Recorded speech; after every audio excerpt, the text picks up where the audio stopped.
Бәріне сәлем, асқабақты пирог дайындаймыз.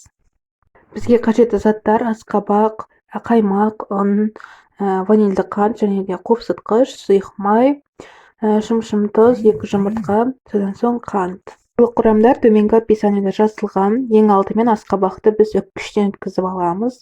Бөлек ыдысымызға салып қоямыз. Жұмыртқамыздың үстіне ванильді қантымызды қосып, шымшым тұзымызды қосып, аппақ болып көпіргенше араластырамыз.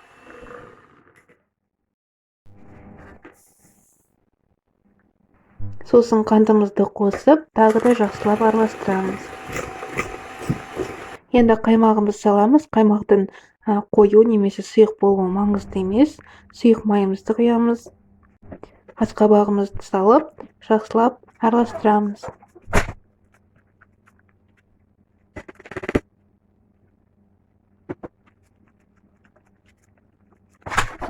Ұнымыздың үстіне қопсытқышымызды қосып, ыдыстың ішінде араластырып, шет-шетінен массамызға қоса отырып араластырамыз.